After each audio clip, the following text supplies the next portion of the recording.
الشيطان الرجيم بسم الله الرحمن الرحيم قل إن صلاتي ونسكي ومحياي ومماتي لله رب العالمين لا شريك له وبذلك أمرت وأنا أول المسلمين صدق الله العظيم. درود شریف پڑھیں.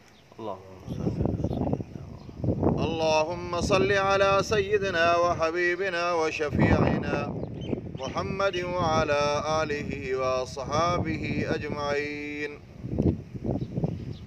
اس آیات مبارکہ کے اندر اللہ رب ذوالجلال نے 4 چیزوں کا بیان فرمایا ہے. سب سے پہلے ہے قربانی، دوسرے نمبر پر نماز، تیسرے نمبر پر حیاتی اور چوتھے نمبر پر موت کا تذکرہ ہے. اور قربانی ایسا عمل ہے جو حضرت آدم علیہ السلام سے لے کر آخری امت محمدیہ تک یہ قربانی چلتی آ رہی ہے. جیسا کہ اللہ تعالیٰ نے حضرت آدم علیہ السلام کے بیٹوں کو بھی فرمایا آپ قربانی کریں. اس وقت جو قربانی کی جاتی تھی وہ سرے میدان میں رکھ دی جاتی تھی. آسمان سے آگ آتی، جس کی قربانی قبول ہو جاتی اس کو آگ رکھ کر دیتی، اور جس کو قربانی قبول نہیں ہوتی وہ ایسے ہی رہ جاتی. اللہ تعالیٰ نے فرمایا وَاتْلُ عَلَيْهِمْ نَبَأَ ابْنَيْ آدَمَ بِالْحَقِّ إِذْ قَرَّبَا قُرْبَانًا فَتُقُبِّلَ مِنْ أَحَدِهِمَا وَلَمْ يُتَقَبَّلْ مِنَ الْآخَرِ. اللہ تعالیٰ نے امام الانبیاء حضرت محمد مصطفیٰ صلی اللہ علیہ وسلم سے فرمایا آپ اپنی امت کو حضرت آدم علیہ السلام کی 2 بیٹوں کے قربانی کا احوال سنائیں، حابیل اور قابیل کے قربانی کا احوال سنائیں. فَتُقُبِّلَ مِنْ أَحَدِهِمَا، ان میں سے ایک کی قربانی قبول کر دی گئی. حابیل کی قربانی قبول ہوئی اور قابیل کی قربانی قبول نہیں ہوئی. اور حابیل نے قربانی کی دمبے کی. اللہ تعالیٰ نے اس کی قربانی کو قبول کیا اور جنت میں اس کو محفوظ فرمایا. اور دوسری قربانی حضرت ابراہیم علیہ السلام کی بڑی قربانی ہے، جو اللہ تعالیٰ نے فرمایا اے ابراہیم میرے راستے میں جو آپ کی پسندیدہ چیز ہو وہ میرے راستے میں قربان کر. خواب دیکھا ہے، صبح کو اٹھتا ہے، اونٹ کو ذبح کیا کرتا ہے. دوسری رات بھی خواب دیکھتا ہے، کیونکہ حضرت ابراہیم علیہ السلام بڑے سخی تھے. آخر میں سمجھ گئے یہ اللہ تعالیٰ جو قربانی مانگ رہے ہیں اس بیٹے کی جو بیٹا میں نے رب ذوالجلال سے مانگا تھا. جو حضرت ابراہیم علیہ السلام نے دعا فرمائی رب حب لی من الصالحین، اے میرے پروردگار میں بوڑھا ہو گیا ہوں، مجھے بوڑھاپے کی حالت میں بیٹا عطا فرما. اللہ تعالیٰ نے ابراہیم علیہ السلام کی دعا قبول فرمائی اور بیٹا پیدا ہوا اسماعیل علیہ السلام. ابراہیم علیہ السلام سمجھ گئے مجھے قربانی بیٹے کی رب ذوالجلال چاہ رہے ہیں. اللہ نے فرمایا فَلَمَّا بَلَغَ مَعَهُ السَّعْيَ قَالَ يَا بُنَيَّ إِنِّي أَرَى فِي الْمَنَامِ أَنِّي أَذْبَحُكَ فَانْظُرْ مَاذَا تَرَى قَالَ يَا أَبَتِ افْعَلْ مَا تُؤْمَرْ سَتَجِدُنِي إِنْ شَاءَ اللَّهُ مِنَ الصَّابِرِينَ. جب بیٹا بڑا ہوا ابراہیم علیہ السلام اپنے بیٹے کو کہہ رہا ہے اے میرا بیٹا میں خواب دیکھ رہا ہوں کہ تجھے اللہ کے راستے میں ذبح کر رہا ہوں. جیسا کہ ابراہیم خلیل اللہ تھے، اس اس کے بیٹے اسماعیل وہ ذبیح اللہ بنے۔ فرمایا ابو جان جلدی کرو، ایسے نہ ہو کہ دیر ہو جائے، اللہ کے حکم میں اندر دیر نہ ہو جائے۔ ابراہیم علیہ السلام بیٹے کو لے جاتے ہیں مینا پر، پوری کائنات کے فرشتے دیکھ رہے ہیں۔ اللہ ملائکوں سے فرما دے میرے ملائکوں، جس انسان کے تخلیق پر آپ اعتراض کر رہے تھے، آج دیکھو وہ باپ ہے، وہ بیٹا ہے، میرے حکم کے دونوں فرما بردار ہیں۔ ابراہیم علیہ السلام چھری چلاتا ہے لیکن چھری نہیں چلتی۔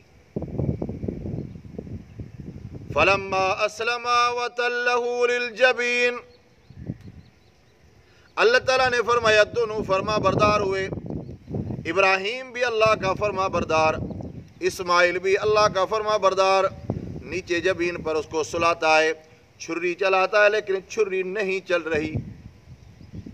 حیران ہو گئے کیا ہوا، حالانکہ چھری کا کام ہے کاٹنا۔ اس دن اللہ تعالیٰ نے چھری سے یہ کاٹنے کی صلاحیت ختم کر دی۔ چھری کو حکم ہو گیا اسماعیل کے بال کو بھی نقصان نہیں دینا۔ ابراہیم علیہ السلام اپنے آنکھوں پر پٹی باندھتے ہیں، ایسا نہ ہو جائے پدری شفقت کی وجہ سے اللہ کا حکم پورا نہ ہو جائے، پھر پٹی باندھتا ہے۔ اللہ تعالیٰ نے حضرت جبرائیل علیہ السلام کو فرمایا جبرائیل جا، دونوں فرما بردار ہیں، میں نے دونوں کو جانچ لیا، ابراہیم بھی میرے حکم کے فرما بردار، اسماعیل بھی میرے حکم کے فرما بردار۔ جب ابراہیم علیہ السلام چھری چلاتا ہے، چھری بہ جاتی ہے، وہاں دمبا لے آتا ہے حضرت جبرائیل علیہ السلام اس کے نیچے، چھری جو چلائی دمبا ذبح ہو گیا۔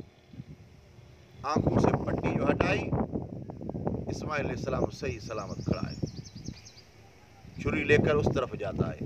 اللہ نے فرمایا وَنَادَيْنَاهُ أَن يَا إِبْرَاهِيمُ قَدْ صَدَّقْتَ الرُّؤْيَا إِنَّا كَذَلِكَ نَجْزِي الْمُحْسِنِينَ، اے ابراہیم جلدی مت کرو، آپ کے خواب کو ہم نے سچا کر دیا۔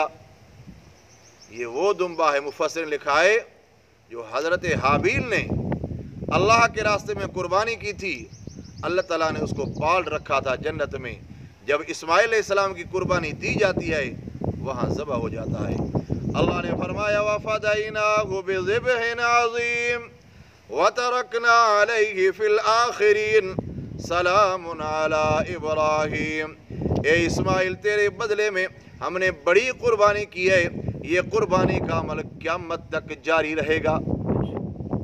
اس لیے حضور سے پوچھا گیا ما حاذ الاضاحی، قربانی کیا ہے؟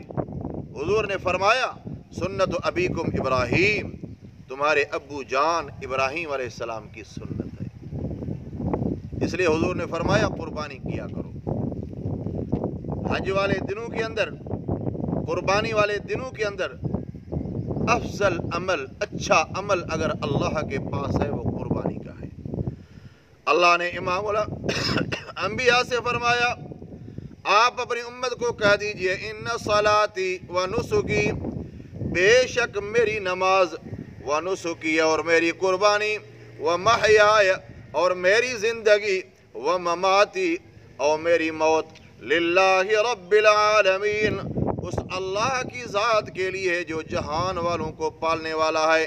ساروں کو پالنے والا کون؟ اللہ کی ذات ہے۔ اس لیے حضور نے قربانی کی۔ حدیث شریف میں آتا ہے، مشکاہ شریف میں روایت ہے، مینا کے میدان میں حضور کے سامنے 100 اونٹ لے آئے گئے، 100 اونٹ،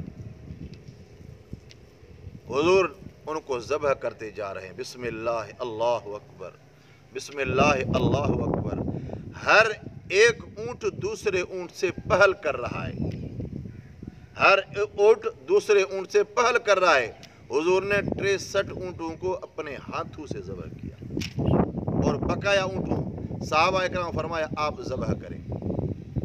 صحابی فرمایا میں اونٹوں کو دیکھ رہا ہوں، جو اونٹ ذبح نہیں ہوئے حضور کے ہاتھ سے ان کے آنکھوں سے آنسو بہ رہے تھے، یعنی یہ سمجھ آ رہا تھا کاش ہم بھی اپنے نبی کے ہاتھوں سے ذبح ہوتے۔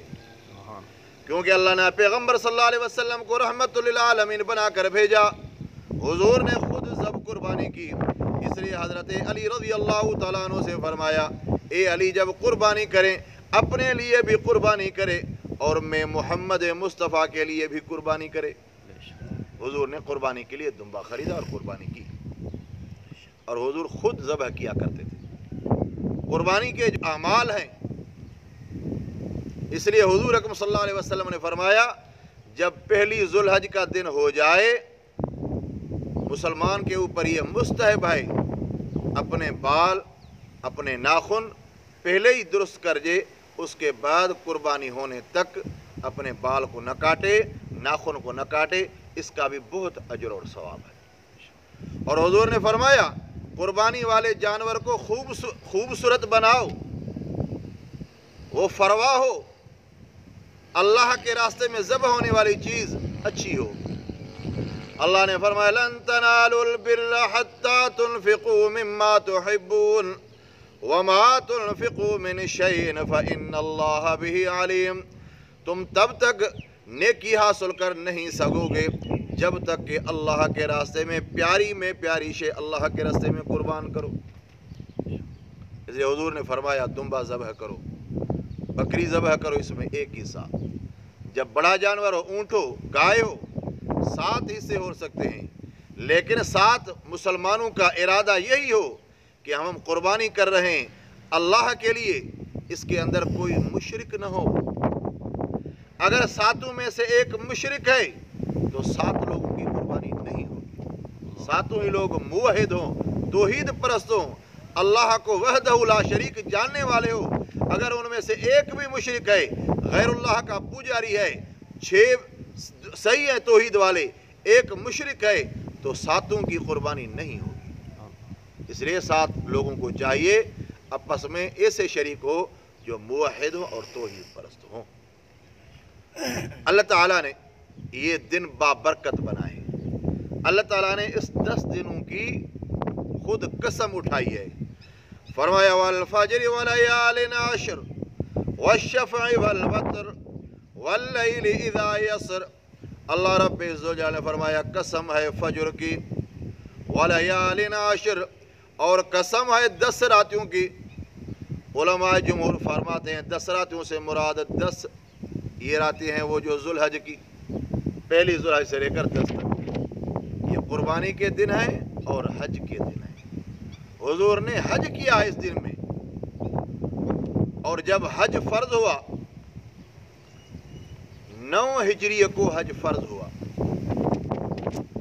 حضور اکرم صلی اللہ علیہ وسلم نے صحابہ سے اس ارشاد فرمایا جلدی کریں اور حج کی تیاری کریں۔ صحابہ اکرام نے حج کی تیاری کی، اور حضور نے حج کا امیر حضرت ابو بکر صدیق کو بنایا۔ حج کا پہلا امیر مسلمانوں کا حضرت ابو بکر صدیق ہے۔ سن 9 ہجری میں حضرت ابو بکر صدیق کی عمارت میں صحابہ اکرام اور مسلمانوں کی جم غفیر نے حج کیا، اور اس کے بعد والے سال 11 ہجری میں حضور نے خود حج کیا۔ جب حضور تشریف لے آئے حج پر 9 ذوالحج جمعے والا دن تھا، اللہ تعالیٰ نے آیت نازل فرمائی الیوم اکملت لکم دینکم واتممت علیکم نعمتی ورضیت لکم الاسلام دینا۔ اللہ رب عزوجل نے فرمایا الیوم اکملت لکم دینکم، آج والے دن میں نے آپ کے اوپر دین کو مکمل کیا، ورضیت لکم الاسلام دینا، اور آپ کے لیے میں نے دین اسلام کو پسند کیا۔ جب یہ آیت نازل ہوئی، ایک یہودی حضرت عمر فاروق کو کہنے لگا اے عمر تو آپ کے لیے 2 عیدیں ہو گئی، آپ کے لیے تو بڑی عید ہو گئی۔ جب یہ آیت نازل ہوئی تو حضرت عمر نے فرمایا اے یہودی ایک دن، یہ ایک عید نہیں تھی بلکہ 2 عیدیں تھیں، 2 خوشیاں۔ ایک تو 9 ذوالحج کا دن، جمعے کا دن، اور جب دین مکمل ہوا یہ بھی بڑی خوشی کا دن ہے۔ عمر فاروق نے فرمایا 2 خوشیوں کا دن تھا۔ حضور نے حج کیا اور قربانی کی، اور غریبوں پر قربانی فرض نہیں ہے، واجب نہیں ہے۔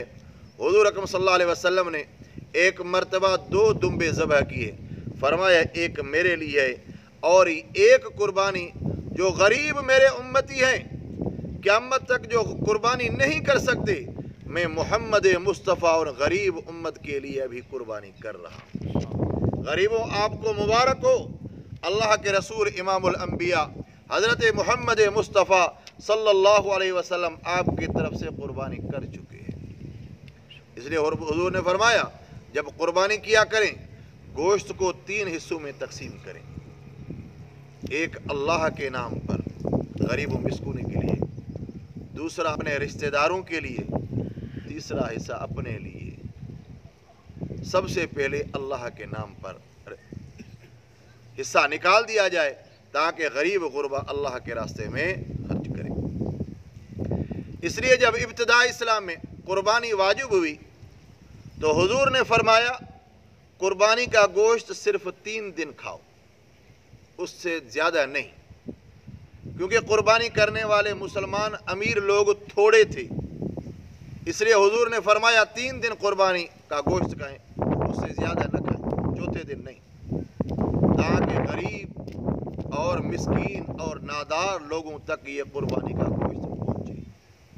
جب فتوحات ہوئی، فراوانی ہوئی، مسلمان زیادہ ہوئے، قربانی کرنے والے لوگ زیادہ ہوئے، حضور نے فرمایا جتنے دن کھانا چاہو تو کھاؤ۔ اللہ تعالیٰ نے جس مسلمانوں کو طاقت دی ہے، صاحب نصاب ہے، جو زکوٰۃ دینے والا ہے، اس کے اوپر قربانی واجب ہے۔ اللہ تعالیٰ سے دعا ہے اللہ تعالیٰ آپ اور ہمیں ساروں صاحب نصاب لوگوں کو قربانی کی توفیق عطا فرمائے، اور قربانی کے اندر جو کھال ہے وہ بھی کسی کاسائی کو نہیں دی جائے گی، وہ بھی اللہ کے راستے میں قربانی کی جائے گی، غریب و مسکینوں میں دی جائے گی۔ اس میں بہترین مصارف آپ کے لیے دینی مدارس ہیں۔ دینی مدارس میں غریب طلباء پڑھتے ہیں، مسکین ہیں، اور ان کی خدمات کی جاتی ہے، محتمم اور استاد صاحبان کی کفالت میں ہے، اس کے لیے قربانی کی کھال مدارس میں دی جائے گی۔ اللہ تعالیٰ آپ کے عمل کو قبول فرمائے گا۔ وآخر دعوانا